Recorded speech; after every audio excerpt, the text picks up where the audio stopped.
ഭൈരവ, മഗമതിലേക്ക് അയച്ച ദൂതൻ ഇതുവരെ തിരികെ എത്താത്തതെന്തേ? അഗ്നാസിനിയുടെ അന്വേഷണം കേട്ട വജ്രഭൈരവന്റെ മുഖത്ത് കുടിലതയുടെ ചിരി പടർന്നു. ദൂതന്റെ മൃതശരീരം താമസിയാതെ ഇവിടെ എത്തിച്ചേരുന്നതാണ് അഗ്നാസിനി.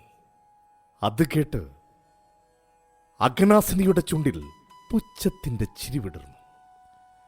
തന്റെ സ്നേഹത്തിനു വേണ്ടി വജ്രഭൈരവൻ ചെയ്യുന്ന കാര്യങ്ങളും തന്റെ ഇഷ്ടം പറയാതെ തന്നെ കണ്ടറിഞ്ഞു ചെയ്തതുമെല്ലാം ഇന്ദ്രവീരനിൽ പിതാവിനോട് അല്പം സ്നേഹമുണ്ടാക്കിയിരുന്നു.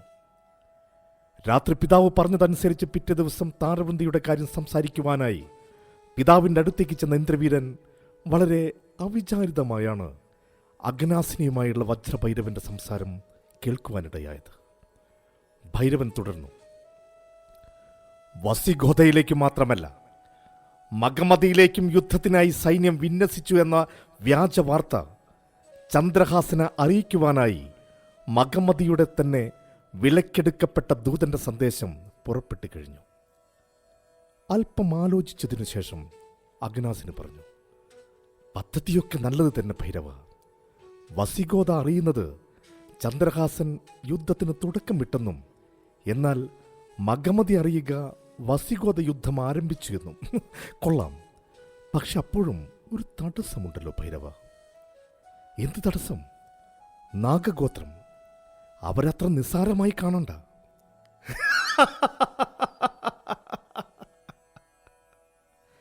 വജ്രഭൈരവൻ പൊട്ടിച്ചിരിച്ചു. നാഗഗോത്രക്കാരെ നേരിടാൻ മണീരന്റെ നേതൃത്വത്തിലുള്ള രഹസ്യസേന വസിഗോധയുടെ വടക്കേ തീരത്ത് വിന്യസിച്ച് കഴിഞ്ഞു അഗ്നാസിനി. പക്ഷെ എൻ്റെ അഭിപ്രായത്തിൽ അതിന് മണീരന് പകരം പുതിയ ആരെങ്കിലും ചുമതലപ്പെടുത്തുന്നതാവും നന്നാവുക എന്നാണ്. വജ്രഭൈരവൻ എന്തിനെ എന്ന രീതിയിൽ അഗ്നാസിനിയെ നോക്കി. അഗ്നാസിനി ചിരിച്ചുകൊണ്ട് പറഞ്ഞു, കെട്ടുകാഴ്ചകളുമായി വരുമ്പോൾ അവർക്ക് മണീരനെ പരിചയമുള്ളതാണ്. നാഗഗോത്രം അറിയേണ്ടത് അവരാക്രമിച്ചത് മഗമതിയാണെന്നാണ്. ചന്ദ്രഹാസന് അവരോടുള്ള വിരോധം നമുക്ക് ഈ സമയം പ്രയോജനപ്പെടുത്താൻ സാധിക്കണം. എന്തൊക്കെ സംഭവിച്ചാലും ചന്ദ്രഹാസൻ നാഗഗോത്രത്തിൻ്റെ സഹായം ആവശ്യപ്പെടുകയില്ല. നാഗഗോത്രത്തിൻ്റെ യുദ്ധവഴികൾ നമുക്ക് പരിചയമില്ലാത്തതുകൊണ്ട് അങ്ങനെ ചെയ്യുന്നതാവും ഉചിതം. അങ്ങനെയാവുമ്പോൾ യുദ്ധം തുടങ്ങി വെച്ചാലും മതിയാകും. മഗമതിയും നാഗന്മാരും തമ്മിൽ പൊരുതി തീർന്നോളും. യുദ്ധത്തിനിടയ്ക്ക് അവരുടെ രീതികൾ മനസ്സിലാക്കാൻ സാധിക്കുമെന്നതിനാൽ മഗമതിയോടൊപ്പം നാഗഗോത്രവും എന്നേക്കുമായി അവസാനിക്കുവാൻ സാധിക്കും. വജ്രഭൈരവന്റെ മുഖത്ത് സംതൃപ്തിയുടെ ഒരു ചിരി പടർന്നു. അല്പനേരം ആലോചിച്ചതിനു ശേഷം സ്വരമുയർത്തി നിറഞ്ഞ സംതൃപ്തിയോടെ തന്നെ ഭൈരവൻ പറഞ്ഞു, ചന്ദ്രഹാസ, നിനക്കുള്ള ശിക്ഷ നിന്റെ മകനായ അഗ്നിമിത്രന്റെ കൈകൊണ്ട് തന്നെ ഞാൻ നിനക്ക് തരുന്നതാണ്. ഒരു തരത്തിൽ നന്നായി ഭൈരവ. അഗ്നി അവനെ നിന്നിൽ നിന്നും മറച്ചു പിടിച്ച് അവൾ വളർത്തിയില്ലേ? ചെറുപ്പത്തിൽ കൊന്നു കളഞ്ഞിരുന്നെങ്കിൽ മയൂര ഇത്ര വേദനിക്കുകയില്ലായിരുന്നു. നിന്നോട് ചെയ്ത ചതിയുടെ ആഴത്തിന് അനുസരിച്ച് തന്നെ അവളുടെ വേദനയും കൂടണം ഭൈരവ. അത്രയും കേട്ട ഇന്ദ്രവീരൻ ഞെട്ടിത്തെറിച്ചു. പക്ഷെ പോകാനായി തിരിഞ്ഞ അവന്റെ പെട്ടെന്നുള്ള ചലനത്തിൽ ഉടവാൾ തട്ടിമറിഞ്ഞു വീഴാൻ പോയ പൂച്ചട്ടി അവൻ കൃത്യസമയത്ത് കയ്യിൽ പിടിച്ച് തിരികെ വെച്ചെങ്കിലും അത്രയും സൂക്ഷ്മമായ ശബ്ദം പോലും കേൾക്കാൻ ശക്തിയുള്ള അഗ്നാസിനിയുടെ കാതുകൾ അത് കേട്ടു. അവൾ കണ്ടു അതിവേഗം അവിടെ നിന്നും പോകുന്ന ഇന്ദ്രവീരനെ. അവൾ തിരിഞ്ഞ് വജ്രഭൈരവനെ നോക്കി. കാര്യങ്ങൾ ഗ്രഹിച്ച വജ്രഭൈരവൻ അവളെ ആജ്ഞയോടെ നോക്കി. ആ നോട്ടത്തിൽ അവർക്ക് രണ്ടുപേർക്കും മനസ്സിലാവുന്ന ഒരു തീരുമാനമുണ്ടായിരുന്നു. ഇന്ദ്രവീരൻ നടന്നത് തൻ്റെ മാതാവായ മയൂരനയനയുടെ അറയിലേക്കാണ്. അവൻ്റെ മനസ്സിൽ ചില സംശയങ്ങൾ മുളച്ചിരുന്നു. അവിടെ അറയിൽ കയറുന്നതിന് മുമ്പ് തന്നെ അവൻ്റെ കാതുകളിൽ മയൂരനയനയും കൂലയുമായുള്ള സംസാരം കേട്ടു. അവൻ അറയിൽ പ്രവേശിക്കാതെ അവർ പറയുന്നത് കേൾക്കാൻ കാതോർത്തു. റാണി, വെറുതെ ഓരോന്ന് ആലോചിച്ച് വിഷമിക്കുന്നതെന്തിനാണ്? ഒന്നും സംഭവിക്കില്ല. മന്നവനായാലും പാമരനായാലും ജീവിതത്തിൽ ചെയ്തുപോയ തെറ്റുകളിൽ നിന്നും തിരിഞ്ഞു നടക്കേണ്ട ഒരു സമയമുണ്ട്.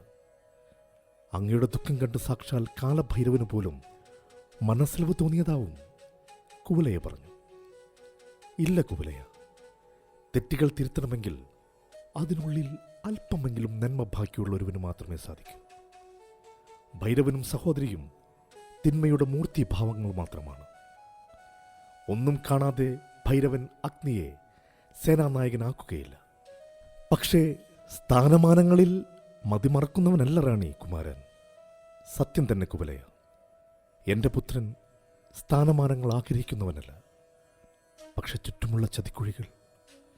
വളരെയധികം മാനസിക വ്യതയോടെ മയൂരനയന കുവലയുടെ തോളിലേക്ക് ചാഞ്ഞു. ആശ്വസിപ്പിക്കാനായി കുവലയുടെ കൈകൾ അവളുടെ മുതുകിൽ തലോടിക്കൊണ്ടിരുന്നു. ഇനിയും എനിക്ക് ഇത് താങ്ങാൻ കഴിയുന്നില്ല കുവലയ. സ്വന്തം പുത്രൻ കൺമുമ്പിലുണ്ടായിട്ട് പോലും അവളെ ലാളിക്കാൻ കഴിയാത്ത ഭാഗ്യം കെട്ട മാതാവാണ് ഞാൻ. അഗ്നി, എൻ്റെ മകൻ, അവനെന്തെങ്കിലും സംഭവിച്ചാൽ പിന്നെ ഞാൻ. പറയുവാൻ വാക്കുകളില്ലാതെ മയൂരനയന വിതുമ്പുമ്പോൾ ആശ്വസിപ്പിക്കാൻ വാക്കുകളില്ലാതെ അവളുടെ അരികിൽ കുവലയും സത്യങ്ങളറിഞ്ഞ് വേദനയോടെ അറയ്ക്ക് പുറത്ത് ഇന്ദ്രവീരനിൽ നിന്നു. ഇന്ദ്രവീരൻ കാലഭൈരവ ക്ഷേത്രത്തിനരികിലെ കൽപ്പടവുകളിൽ പോയിരുന്നു. അവൻ്റെ മനസ്സ് കലുഷിതമായിരുന്നു. മനസ്സിൽ പലവിധ ചിന്തകളും രൂപപ്പെട്ടു. ഇന്ദ്ര! ആ വിളി കേട്ട് ഇന്ദ്രവീരൻ തിരിഞ്ഞു നോക്കി. അത് അഗനാസിനിയായിരുന്നു. അവനവരെ നോക്കിയിട്ട് വീണ്ടും തിരിഞ്ഞിരുന്നു. മനസ്സിൽ വ്യക്തമായ കണക്കുകൂട്ടലുകളോടെ അഗനാസിനി പറഞ്ഞു, നിന്റെ മനസ്സിലെ ചോദ്യങ്ങൾക്ക് ഉത്തരം തരാൻ ഈ കൽപ്പടവുകൾക്ക് സാധിക്കുകയില്ല ഇന്ദ്രവീര. കാരണം നീ ഉത്തരം അന്വേഷിക്കുന്നത് ചോദ്യങ്ങൾക്കല്ല, ചതിക്കാണ്. ഇന്ദ്രവീരൻ എഴുന്നേറ്റ് പോകാനൊരുങ്ങി. ചതിച്ചത് സ്വന്തം മാതാവാകുമ്പോൾ ഉത്തരങ്ങൾ കിട്ടുന്നത് എളുപ്പമല്ലല്ലോ. ആ വാക്കുകൾ അവനെ പിടിച്ചു നിർത്തി. അവൻ അഗ്നാസിന് പറയുന്നത് കേൾക്കാൻ ചെവിയോർത്തു.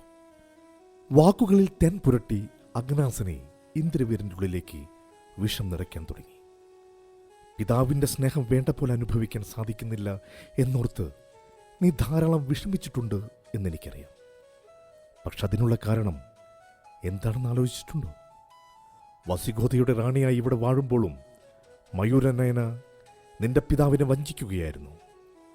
ചന്ദ്രഹാസനുമായുള്ള വേഴ്ചയിൽ അവൾ രാജ്യത്തിൻ്റെ അഭിമാനം പോലും മറന്നു. അതിൽ രഹസ്യമായൊരു മകനും. ഇത്രയും ചതിക്കപ്പെട്ട ഭൈരവന് നിന്നെങ്ങനെ സ്നേഹിക്കാൻ കഴിയും? വാത്സല്യത്തോടെ അവൻ്റെ കവിളിൽ പിടിച്ചുകൊണ്ട് അഗ്നാസിന് പറഞ്ഞു, പക്ഷെ എത്ര അകറ്റിയാലും നീ ഞങ്ങളുടേതാണ് ഇന്ദ്രവീര. അത് മായ്ക്കാൻ പറ്റില്ലല്ലോ. വജ്രഭൈരവന്റെ മകനാണ് നീ, ഞങ്ങളുടെ രക്തം. നഷ്ടങ്ങൾ നിനക്ക് മാത്രമാണ് ഇന്ദ്ര. നിന്റെ പ്രണയം മാത്രമല്ല, നിനക്ക് അവകാശപ്പെട്ട സിംഹാസനം നിനക്ക് നഷ്ടമാകും. ഭൈരവന്റെ കാലശേഷം വസിഗോതയുടെ സിംഹാസനത്തിൽ അഗ്നിമിത്രനിരിക്കും. നീ ജീവന തുല്യം സ്നേഹിക്കുന്ന താരവൃന്ദയെ നിനക്ക് സഹോദരിയായി കാണേണ്ടി വരും. ചിന്തിക്കൂ, നിനക്ക് അവകാശപ്പെട്ട ഈ സിംഹാസനവും പിന്നെ നിന്റെ താരവൃന്ദയും നിനക്ക് സ്വന്തമാക്കണമെങ്കിൽ രഹസ്യങ്ങളെന്നും രഹസ്യമായി തന്നെ ഇരിക്കണം. പുറത്തു വരുന്നതിന് മുൻപേ അത് കുഴിവെട്ടി മൂടണം. ഞാൻ എന്ത് ചെയ്യണമെന്നാണ് ചെറിയമ്മ പറയുന്നത്? അഗ്നാസിനിയുടെ ചുണ്ടിൽ വിജയത്തിൻ്റെ ഒരു ചെറിയ ചിരി പടർന്നു. രാവിലെ തന്നെ വസിഗോതയ്ക്ക് കിഴക്ക് ഭാഗത്ത് കാലഭൈരവനെ കുടിയിരുത്തിയിരിക്കുന്ന മഹാകാലകേയ ക്ഷേത്രത്തിലേക്ക് പോകുക. മഹാപുരോഹിതന്റെ നേതൃത്വത്തിൽ നടക്കുന്ന മഹാകാലകേയ ഭൈരവയാഗത്തിൻ്റെ മുഴുവൻ ചുമതലയും നിർവഹിക്കുക. തിരികെ എത്തുമ്പോഴേക്കും നിനക്ക് വേണ്ടി നീ ആഗ്രഹിച്ചതെല്ലാം നിന്റെ പിതാവ് ഒരുക്കി നിന്നെ കാത്തിരിക്കുന്നുണ്ടാവും. ഇന്ദ്രവരനെ നോക്കി അത്രയും പറയുമ്പോൾ അഗ്നാസിനിയുടെ ചുണ്ടിൽ തൻ്റെ പദ്ധതികളെല്ലാം വിജയിക്കുന്നതിൻ്റെ സംതൃപ്തി നിറഞ്ഞു നിന്നിരുന്നു.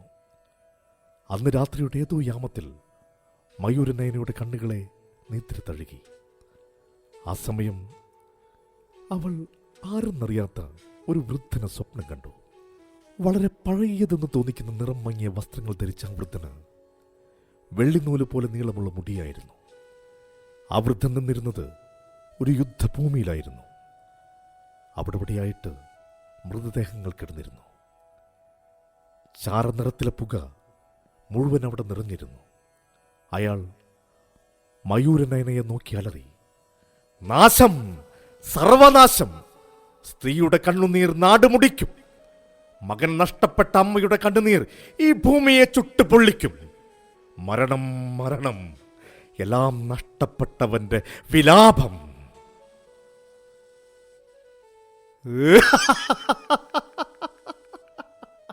മരണം, മരണം, മരണം. അത്രയും പറഞ്ഞയാൾ പൊട്ടിച്ചിരിച്ചു. മയൂരനയന ഞെട്ടിയെഴുന്നേറ്റു. പിറ്റേ ദിവസം രാവിലെ പതിവ് പോലെ ആയുധാഭ്യാസത്തിൽ ഏർപ്പെട്ടിരിക്കുന്ന സമയത്താണ് ദൂതന്റെ മൃതശരീരവുമായി കുതിര വജ്രഭൈരവന്റെ കൊട്ടാരവളപ്പിലേക്ക് പ്രവേശിക്കുന്നത്. ദൂതന്റെ കഴുത്തിൽ ചാർത്തിയിരിക്കുന്ന സന്ദേശം വായിച്ചതും മഹാരാജാവ് കോപം കൊണ്ട് ജ്വലിച്ചു. പെട്ടെന്ന് വിളിച്ചുകൂട്ടിയ ദർബാർ സമ്മേളനത്തിൽ ഇന്ദ്രവീരൻ ഒഴികെ പ്രമുഖരെല്ലാം കൂടെ അഗ്നിമിത്രനും പങ്കെടുത്തു. മുഖത്ത് ദേഷ്യം വ്യക്തമായി അറിയാൻ സാധിക്കുമായിരുന്നുവെങ്കിലും വജ്രഭൈരവൻ മൗനിയായിരുന്നു. മൗനം ഭേദിച്ചത് മന്ത്രി മണീരൻ അയ്യങ്കാർ ആയിരുന്നു. ചന്ദ്രഹാസന്റെ അഹമ്മദിക്ക് തക്ക മറുപടി കൊടുത്ത് തന്നെ ആകണം മഹാരാജൻ. ശരി തന്നെയാണ് മഹാമന്ത്രി. പക്ഷെ ഒരു യുദ്ധമുണ്ടായാൽ വസിഗോദയിലെ ജനങ്ങളെയും അത് ബാധിക്കുമെന്ന കാര്യം നമ്മൾ വിസ്മരിക്കുവാൻ പാടുള്ളതല്ല. പക്ഷെ മഹാരാജൻ, മേഘവർദ്ധൻ പറഞ്ഞു, ഞാനിതാ പ്രതിജ്ഞ ചെയ്യുന്നു. ഇന്ദ്രവീരന്റെ വേളി താരവൃന്ദയുമായി തന്നെ നടന്നിരിക്കും. പക്ഷെ യുദ്ധത്തെക്കാൾ സമാധാനപരമായ മാർഗങ്ങൾ അവലംബിക്കുന്നതായിരിക്കും നല്ലതെന്ന് കരുതുന്നു.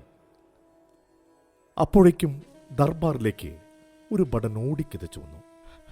മഹാരാജൻ, രാജാ ചന്ദ്രഹാസൻ സൈന്യവുമായി വസിഗോദയുടെ അതിർത്തിയിലേക്ക് തമ്പടിച്ചിരിക്കുന്നു. എന്ത്? മേഘവർദ്ധൻ വളരെയധികം ദേഷ്യത്തോട് പറഞ്ഞു. ഇനിയും ക്ഷമിക്കുവാനോ അങ്ങ് പറയുന്നത്? അങ്ങയുടെ ക്ഷമ മഗമതി അർഹിക്കുന്നില്ല മഹാരാജൻ. ആരവിടെ? യുദ്ധത്തിനുള്ള ഒരുക്കങ്ങൾ തുടങ്ങൂ. അഗ്നിമിത്ര.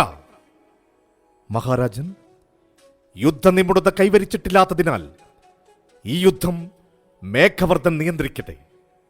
വേഗം മുന്നൊരുക്കങ്ങൾ നടത്തൂ. ഉത്തരവ് മഹാരാജൻ. ചന്ദ്രഹാസന്റെ അഹമ്മദിക്കുള്ള മറുപടി തന്റെ ഉടവാളിനാൽ തന്നെ നൽകുന്നതാണ്. അഗനാസിനി. മഹാരാജൻ, ഇന്ദ്രവീരനെ വിളിക്കൂ. മഹാരാജൻ, അങ്ങ് മറന്നുവോ? അങ്ങ് തന്നെയല്ലേ മഹാകാലഭൈരവയാഗത്തിന്റെ ചുമതല ഏൽപ്പിച്ച് കുമാരനെ പറഞ്ഞയച്ചത്? തന്നെയുമല്ല, യാഗത്തിന്റെ ഒരുക്കങ്ങൾ പൂർത്തിയായ സ്ഥിതിക്ക് രാജകുടുംബത്തിലെ ആരും തന്നെ യാഗം കഴിയാതെ കൊട്ടാരം വിട്ടു മാറുവാൻ പാടുള്ളതല്ല എന്ന് രാജപുരോഹിതൻ അറിയിച്ചിട്ടുള്ളതല്ലേ?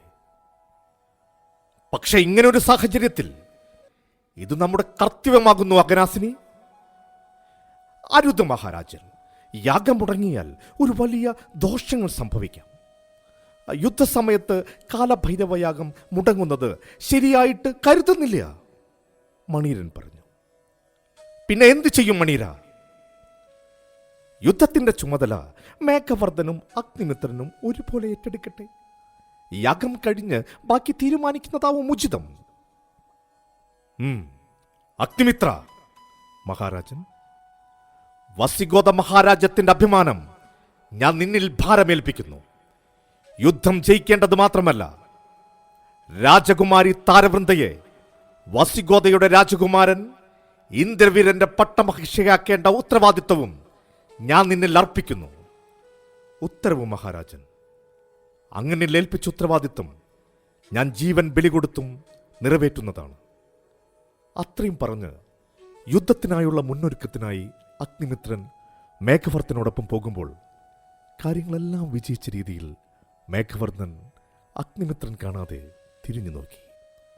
ആ സമയം എല്ലാവരുടെയും മുഖത്ത് കാര്യങ്ങളെല്ലാം അവർ വിചാരിച്ച പോലെ നടന്നതിൻ്റെ ആത്മസംതൃപ്തിയായിരുന്നു. യുദ്ധത്തിൻ്റെ പടപ്പുറപ്പാട് കണ്ട് രണ്ടുപേർ ഓടി മട്ടുപ്പാവിലെത്തി, രുദ്രയും മയൂരനയനയും. വേദന നിറഞ്ഞൊരു ചിരി രണ്ടുപേർക്കും സമ്മാനിച്ചുകൊണ്ട് അഗ്നിമിത്രൻ കുതിരപ്പുറത്ത് കയറി സൈന്യത്തിന് പുറപ്പെടാനുള്ള ആജ്ഞ നൽകി.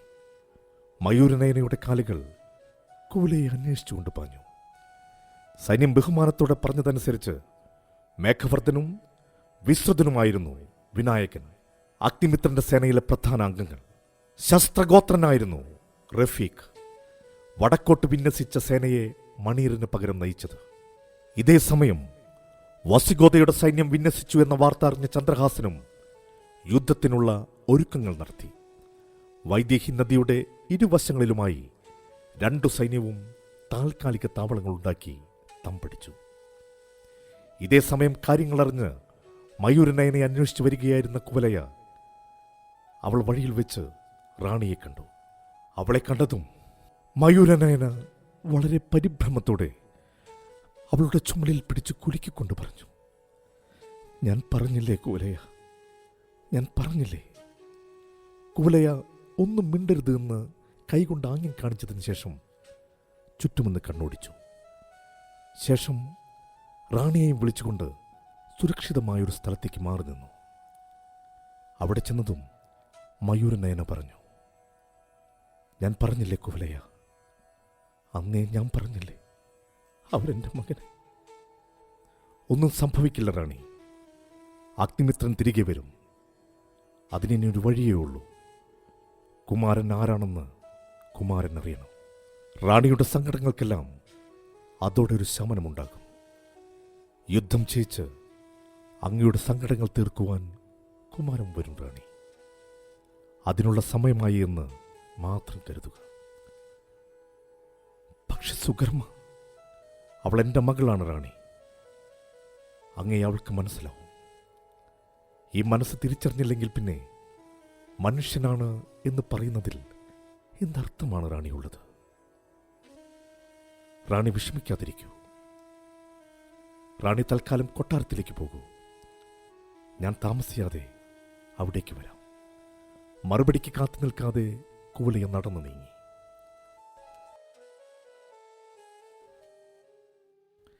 അന്ന് രാത്രി കുവലയ റാണിക്ക് കാവലനായി ശാലിഹോത്രന്റെ കൃഷ്ണവർമ്മ, സഹായിയായ മഹസ്യതനെ സത്സേന കാര്യങ്ങൾ പറഞ്ഞേൽപ്പിച്ചിട്ട് യുദ്ധഭൂമി ലക്ഷ്യമാക്കി കുതിരയെ പായിച്ചു. കുതിരയെ കുറച്ചു ദൂരെ നിർത്തി അവർ ഇരുളിന്റെ മറപ്പറ്റി യുദ്ധത്തിനായി തമ്പടിച്ചിരിക്കുന്ന കൂടാരങ്ങളിൽ അഗ്നിമിത്രനെ അന്വേഷിച്ചു നടന്നു. അവസാനം ഒരു പാറയ്ക്ക് മുകളിൽ ഒറ്റയ്ക്കിരിക്കുന്ന അഗ്നിമിത്രനെ അവർ കണ്ടു. മനസ്സ് അസ്വസ്ഥമായതുകൊണ്ടാവാം അങ്ങനെ അവൻ അവിടെ ഒറ്റയ്ക്കിരുന്നത്. പുത്ര, ആ വിളി കേട്ട് അഗ്നിമിത്രൻ തിരിഞ്ഞു നോക്കി. കുവലയെ കണ്ട് ബഹുമാനത്തോടെ മുത്തശ്ശി എന്ന് വിളിച്ചുകൊണ്ട് അവൻ എഴുന്നേറ്റ് ചെന്ന് കാൽക്കൽ വീണ് അനുഗ്രഹം വാങ്ങി. പക്ഷെ കാൽക്കൽ വീഴാൻ പോയ അഗ്നിമിത്രനെ കുവലയെ തടഞ്ഞു. അരുത് കുമാര, അങ്ങന്റെ കാലിൽ വീഴരുത്. കുവലയുടെ പെരുമാറ്റത്തിലെ പെട്ടെന്നുള്ള വ്യത്യാസം അവൻ അത്ഭുതപ്പെടുത്തി. അടിയനിപ്പോൾ വന്നത് കുറച്ച് സത്യങ്ങൾ അങ്ങേ അറിയിക്കുവാൻ വേണ്ടിയാണ്. അടിയനോ? മുത്തശ്ശി എന്തൊക്കെയാണ് ഈ പറയുന്നത്? കുമാര, അങ്ങ് അറിയേണ്ടതായ കുറച്ച് സത്യങ്ങളുണ്ട്.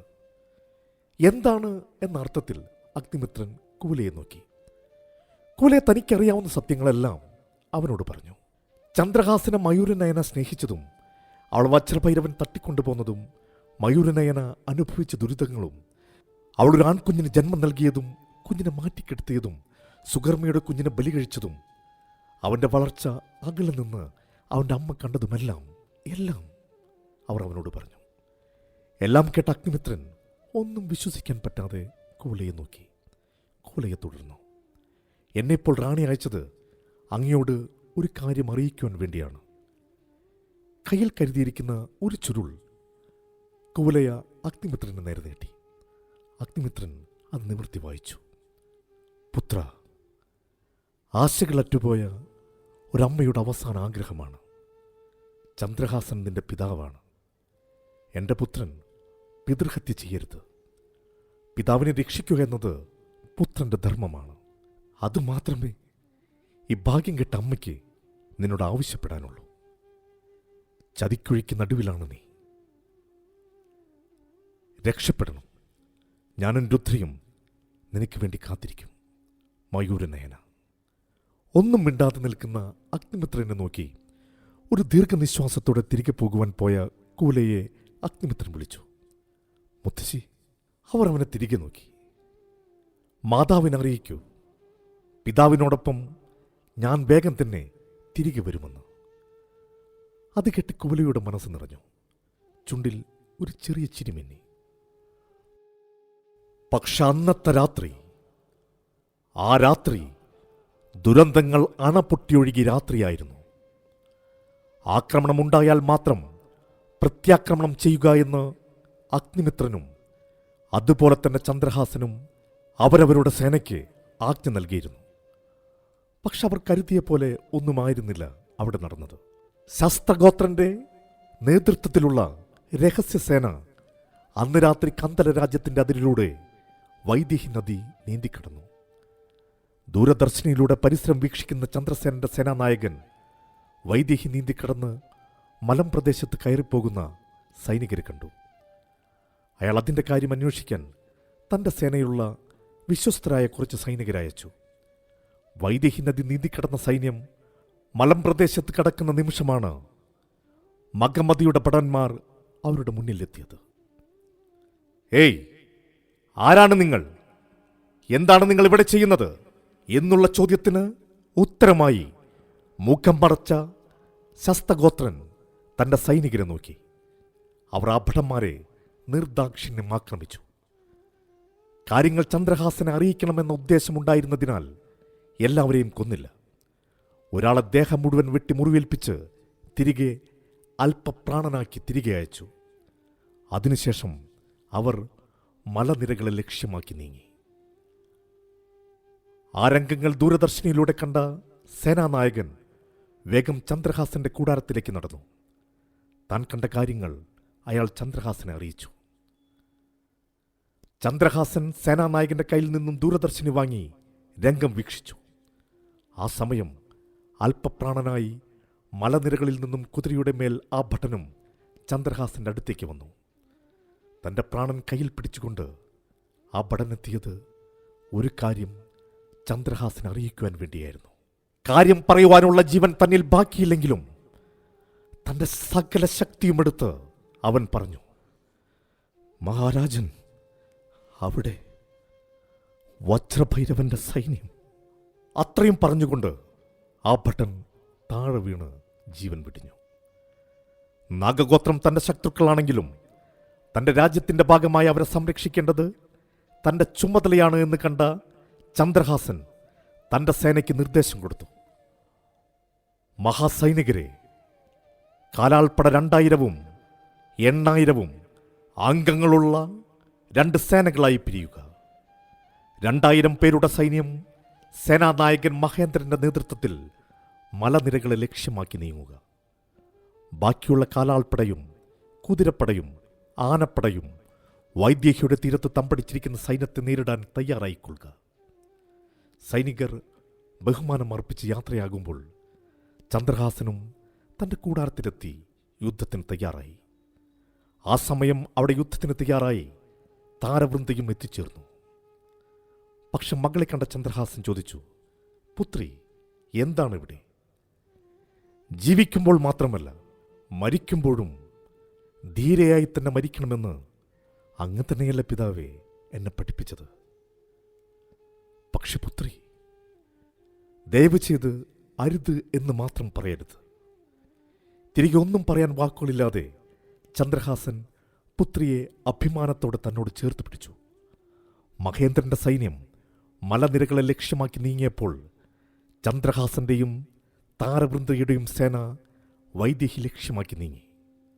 ആ സമയം പ്രകൃതി പോലും ആ ദുരന്തക്കൊയ്ത്തിന്റെ നിമിത്തങ്ങൾ കാണിച്ചു തുടങ്ങി.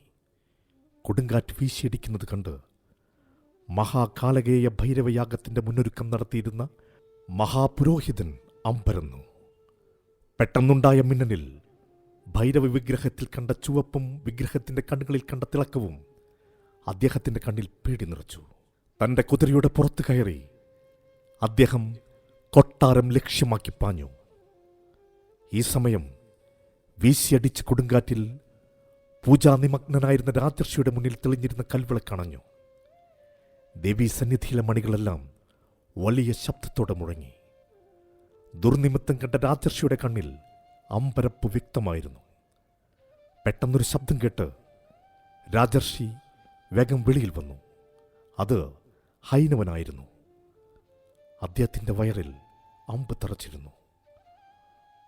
പ്രാണൻ കയ്യിൽ പിടിച്ചുകൊണ്ട് ഹൈനവൻ പറഞ്ഞു, മഗമതിയുടെ സൈന്യം നമ്മൾ ആക്രമിക്കുന്നു. അത്രയും പറഞ്ഞ് ഹൈനവൻ കുഴഞ്ഞു വീണു. ഗോത്രങ്ങളിൽ കൂട്ട നിലവിളി ഉയർന്നു.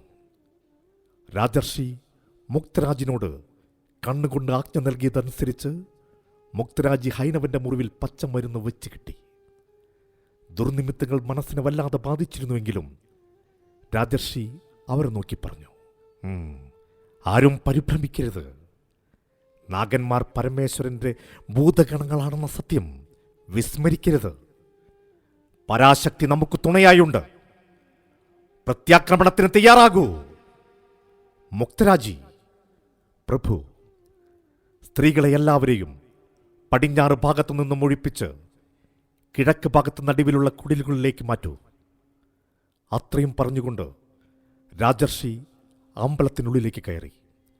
ദേവിക്ക് സ്വന്തം കൈമുറിച്ച് രക്താഭിഷേകം ചെയ്ത് ആയുധങ്ങളേന്തി അദ്ദേഹം യുദ്ധസന്നദ്ധനായി.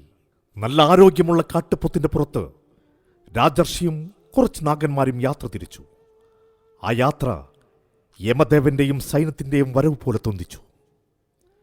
ഈ സമയം വസിഗോതയിൽ സുകർമ്മയെയും ശാലിഹോത്രനെയും മണീരൻ പറഞ്ഞുവിട്ട ഭടന്മാർ ആക്രമിച്ചു. കാര്യമെന്തെന്നറിയാതെ അവർ ആ ആക്രമണത്തിൽ കൊല്ലപ്പെട്ടു. അവരെ കൊന്നതിനു ശേഷം പുറത്തിറങ്ങിയ പടയാളികൾ കുവലയെ കാണാതെ അന്വേഷിച്ചു. ആ കിഴവി ഇവിടെ എങ്ങും കാണുന്നില്ല. എല്ലാവരും ഒന്നുകൂടി അന്വേഷിക്കൂ, പോകൂ. അവർ തന്നെ അന്വേഷിക്കുന്നതറിയാതെയാണ് ആ സമയം കുവലയ തിരികെ തൻ്റെ വീട്ടിലേക്ക് വരുന്നത്. വീടിൻ്റെ ഉള്ളിൽ കയറിയ കുവലയ മരിച്ചു കിടക്കുന്ന തൻ്റെ മകളെയും മരുമകനെയും കണ്ട് അലറിക്കരഞ്ഞു. മകളുടെ ശരീരം മടിയിൽ വെച്ച് കരഞ്ഞ കുവലയ ഒരു കിതപ്പിന്റെ ശബ്ദം കേട്ട് തിരിഞ്ഞു നിന്ന് നോക്കി. വാതിക്കൽ പകയോടെ തന്നെ നോക്കുന്ന പടയാളിയെ കുവലയെ കണ്ടു ഞെട്ടി. ഒന്ന് പ്രതികരിക്കാൻ കഴിയും മുൻപേ ആ പടയാളിയുടെ ആഞ്ഞു വീശിയ വാളിൽ കുവലയുടെ തല ഉടലിൽ നിന്നും വേർപെട്ടു. വജ്രഭൈരവന്റെ കൊട്ടാരത്തിൽ മയൂരനയന പുറത്തിറങ്ങാൻ സാധിക്കാത്ത വിധം പടയാളികളാൽ ചുറ്റപ്പെട്ട് മുറിയിൽ ബന്ധനസ്ഥയായി. ആയുധങ്ങളെല്ലാം തന്നെ ആ മുറിയിൽ നിന്നും മാറ്റപ്പെട്ടിരുന്നു. അവൾ പുറത്തേക്കിറങ്ങാനായി ബഹളം വെച്ചു. പക്ഷെ ഇന്നോളം അവളുടെ കൽപ്പനകൾ അനുസരിച്ചിരുന്ന പടയാളികളിൽ ഒരുവൻ അവളുടെ മുഖത്താഞ്ഞടിച്ചുകൊണ്ട് അവളെ അറയിലെ കിടക്കിലേക്ക് തള്ളിയിട്ടുകൊണ്ട് പറഞ്ഞു, അടങ്ങിക്കിടക്കടി അവിടെ. കൂടുതൽ പ്രകടനം കാഴ്ചവെച്ചാൽ ഞങ്ങളുടെ എല്ലാവരുടെയും ഇന്നത്തെ കാമപൂർത്തീകരണം നിന്റെ ദേഹത്തായിരിക്കും. അതിനുള്ള അനുവാദം കൂടി തന്നിട്ടുണ്ട് ഇന്ന് മഹാരാജൻ. അത് പറഞ്ഞുകൊണ്ട് അവളുടെ കവിളിൽ തലോടിയ അയാളുടെ കൈ അവൾ അറപ്പുടെ തട്ടിമാറ്റി. ആ വാക്കുകൾ അവളിൽ കൂരമ്പുകൾ പോലെ ആഴ്ന്നിറങ്ങി. ഈ സമയം മലമ്പ്രദേശത്ത് രാജർഷിയുടെ സൈന്യം ശസ്തഗോത്രന്റെ സൈന്യത്തോട് ഏറ്റുമുട്ടി. അവന്റെ സൈന്യം രാജർഷിയുടെ സൈന്യത്തിന്റെ ഒളിയമ്പുകളാലുള്ള ആക്രമണത്തിൽ തോൽവിയെ നേരിട്ടുകൊണ്ടിരുന്നു. തന്നെയുമല്ല, ആ കാടും മലയും അവർക്ക് യാതൊരുവിധ പരിചയവും ഉണ്ടായിരുന്നില്ല. നാഗന്മാർക്ക് അത് കൈവെള്ള പോലെ സുപരിചിതവും. അമ്പുകൾ മരത്തിന് മുകളിലൂടെയെല്ലാം വരുന്നുണ്ട് എന്നല്ലാതെ അതാരാണ് അയക്കുന്നത്, എവിടെ നിന്നാണ് വരുന്നത് എന്നറിയാതെ, ശത്രുവിനെ നേരിൽ കാണാതെ അവർ കുഴങ്ങി. അമ്പുകളേറ്റ് ശസ്ത്രഗോത്രന്റെ മിക്ക സൈനികരും കാണാമറയത്തുള്ള എതിരാളിയുടെ മുന്നിൽ തോൽവി സമ്മതിച്ച് മരണത്തിന് മുന്നിൽ കീഴടങ്ങി. വജ്രഭൈരവന്റെ ദർബാർ ഭൈരവന്റെ ഊക്കിലുള്ള പ്രഹരമേറ്റ് മൂക്കിൽ നിന്നും ചോര തെറിച്ച് രുദ്ര താഴെ വീണു.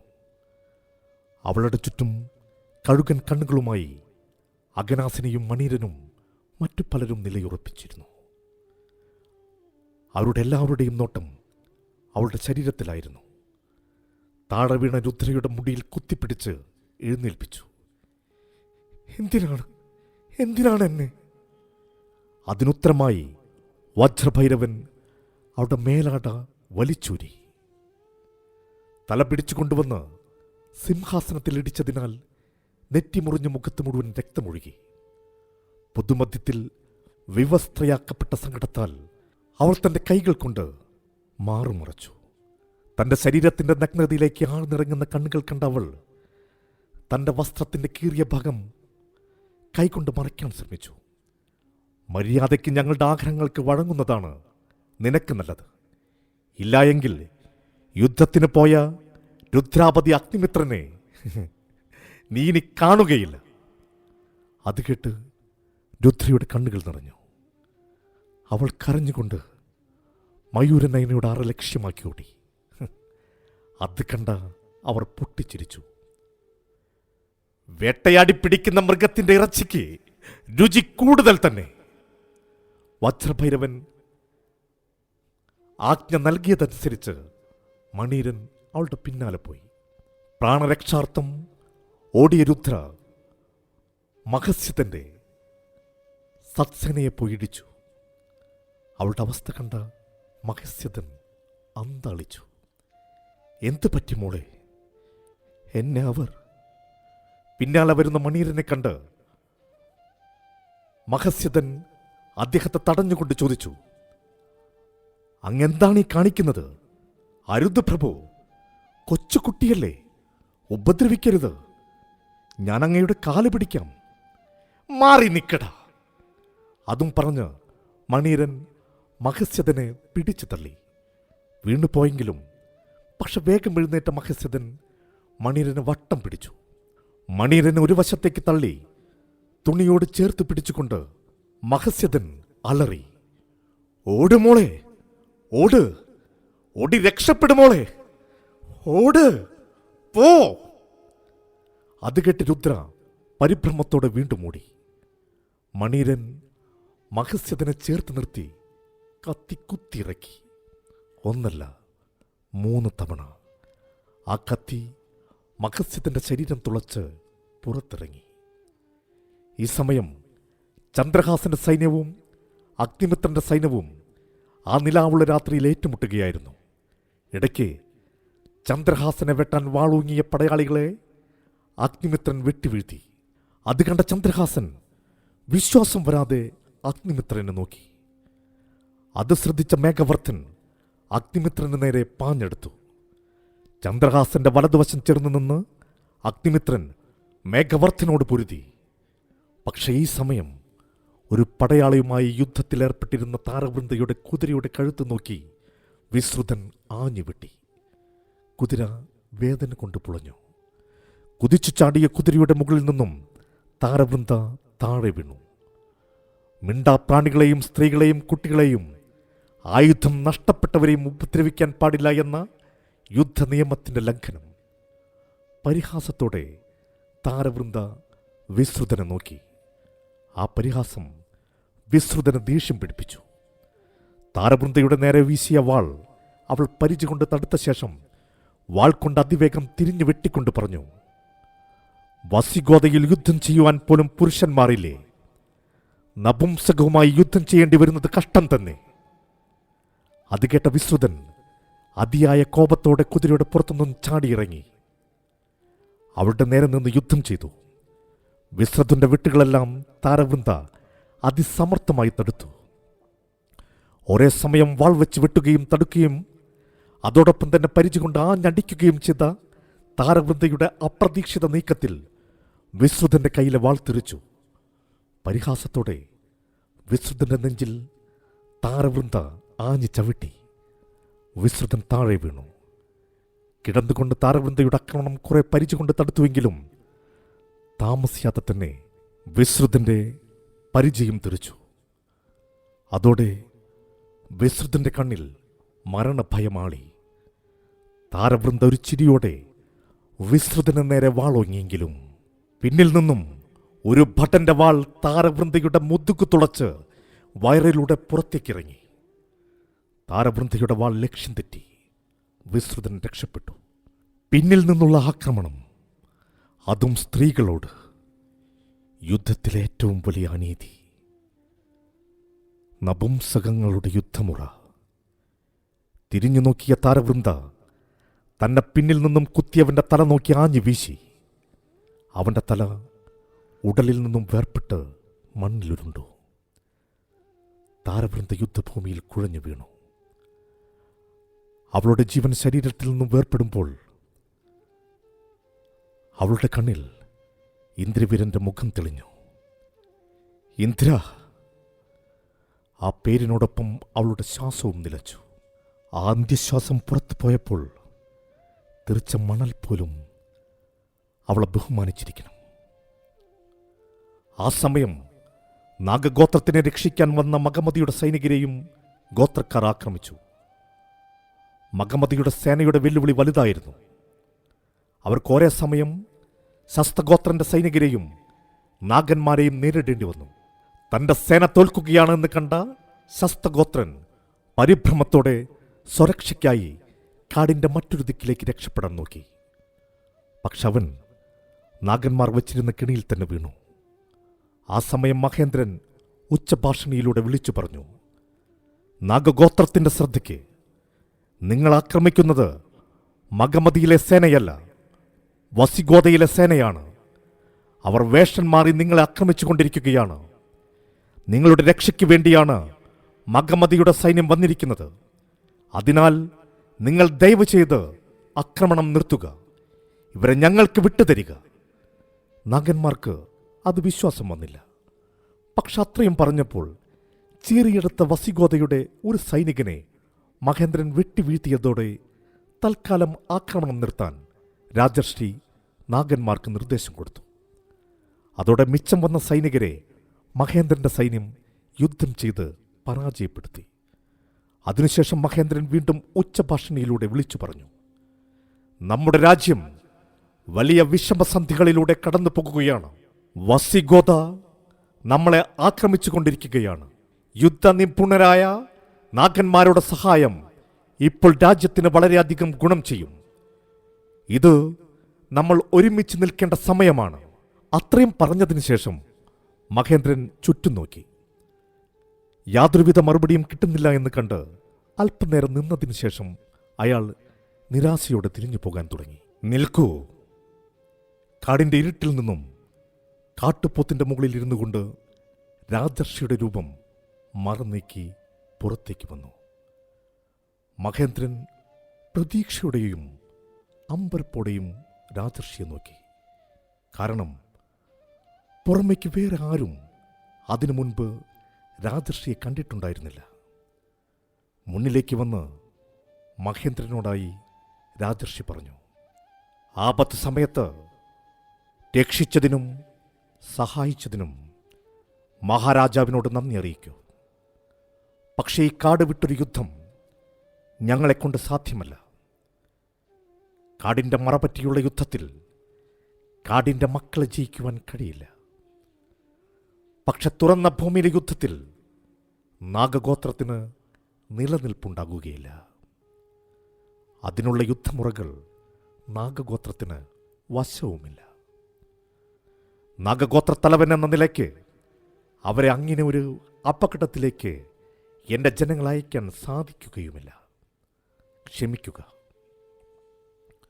ഒന്ന് ആലോചിച്ചതിന് ശേഷം മഹേന്ദ്രൻ പറഞ്ഞു, ശരി. പക്ഷെ ഞങ്ങൾ ഇവിടെ നിങ്ങളുടെ രക്ഷയ്ക്ക് വരുമ്പോൾ ഇത് കാടാണെന്നും ഇതിലെ യുദ്ധമുറകൾ എന്താണ് എന്നും ആലോചിച്ചതിന് ശേഷമല്ല വന്നത്. നിങ്ങളെ രക്ഷിക്കുക എന്ന ലക്ഷ്യം മാത്രമേ ഞങ്ങൾക്കുണ്ടായിരുന്നുള്ളൂ. പുച്ഛത്തോടെ രാജർഷിയെ നോക്കിയിട്ട് തൻ്റെ ബാക്കി സൈനികരോട് മഹേന്ദ്രൻ ആജ്ഞാപിച്ചു, വരൂ, നമുക്കെത്രയും വേഗം തിരികെ എത്തേണ്ടതായിട്ടുണ്ട്. ആ സമയം ഒരു നിമിത്തം പോലെ ആകാശത്ത് ഒരു വെള്ളിടി വെട്ടി. രാജർഷി തലയുയർത്തി ആ നിമിത്തം കണ്ടു. അദ്ദേഹത്തിൻ്റെ നെഞ്ചോട് ചേർന്ന് രുദ്രാക്ഷം പിടച്ചു. ഒരു രക്ഷയ്ക്കായി രുദ്ര ഓടി മയൂരനയനയുടെ അറയിലേക്ക്. കീറിപ്പറിഞ്ഞ വേഷങ്ങളുമായി മുഖം മുഴുവൻ രക്തമൊലിപ്പിച്ചുകൊണ്ട് തന്നെ വന്ന് കെട്ടിപ്പിടിച്ച രുദ്രയുടെ രൂപം കണ്ട് മയൂരനയന ഞെട്ടി.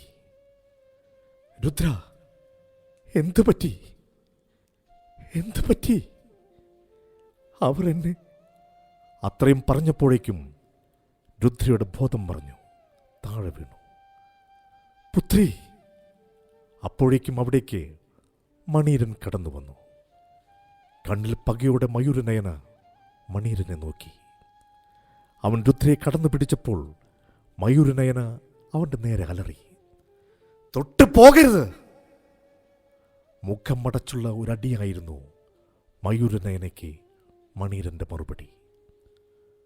പുച്ഛത്തെ മയൂരനയനയെ നോക്കി മണീരൻ പറഞ്ഞു, ആദ്യം കണ്ട നാൾ മുതൽ ഞാൻ ആഗ്രഹിക്കുന്നതാണ് നിന്നെ. ഒരുങ്ങിയിരുന്നോ നീ? ഇന്നിവളെ ഭൈരവന് കൊടുത്തിട്ട് ഞാൻ വരും. അപ്പോഴും ഈ വീറും വാശിയും ഒട്ടും കുറയാതെ തന്നെ കാണണം, എനിക്ക് വേണ്ടി മാത്രമായി. ഒരു ഞെട്ടലോടെ മയൂരനയന മണീരനെ നോക്കുമ്പോൾ പുറകിൽ നിന്നും വജ്രഭൈരവന്റെ സ്വരം കേട്ടു. ഭൈരവനോടൊപ്പം അഗനാസിനിയും അറയിലേക്ക് പ്രവേശിച്ചു. അതിനിയും കാത്തിരിക്കേണ്ട ആവശ്യമുണ്ടെന്ന് തോന്നുന്നില്ല മണീര. നമുക്ക് രണ്ടാൾക്കും ഒരുമിച്ച് ആസ്വദിക്കാൻ ഈ അറയിൽ തന്നെ സൗകര്യമുണ്ടല്ലോ. അത് കേട്ട മയൂരനയന എഴുന്നേറ്റ് നിന്ന് കോപം ജ്വലിക്കുന്ന കണ്ണുകളോടെ വജ്രഭൈരവന്റെ മുഖത്തേക്ക് തുപ്പി. അത് ഭൈരവനെ ദേഷ്യം പിടിപ്പിച്ചു. ആഞ്ഞുള്ളടിയിൽ മയൂരനയന നിലത്തടിച്ചു വീണു. അഗനാസിനിയുടെ മുഖത്ത് പുച്ഛം നിറഞ്ഞു. എങ്കിലും മയൂരനയനയുടെ വീഴ്ച അവൾ നന്നായി ആസ്വദിച്ചു. മണീരൻ ബോധരഹിതയായ രുദ്രയെ എടുത്ത് കിടക്കിലേക്ക് എറിഞ്ഞു. വജ്രഭൈരവൻ ചിരിച്ചുകൊണ്ട് മണീരനെ നോക്കി. അതിനുശേഷം വജ്രഭൈരവൻ രുദ്രയുടെ നേർക്കും, മണീരൻ മയൂരനയനയുടെ നേർക്കും നടന്നു. മണീരൻ അരികിലേക്ക് വരുന്നതിനനുസരിച്ച് മയൂരനയന പിന്നിലേക്ക് നീങ്ങി. കയ്യിൽ കിട്ടിയതെല്ലാം വലിച്ച് മണീരന്റെ നേരെ എറിഞ്ഞു. എങ്കിലും അവൾക്ക് രക്ഷപ്പെടാനായില്ല. അന്നത്തെ രാത്രിയിൽ മയൂരനയനയും രുദ്രയും പലതവണ വജ്രഭൈരവനാലും മണീരനാലും അഗനാസിനിയാലും മറ്റു പലരാലും ചവിട്ടി അരയ്ക്കപ്പെട്ടു.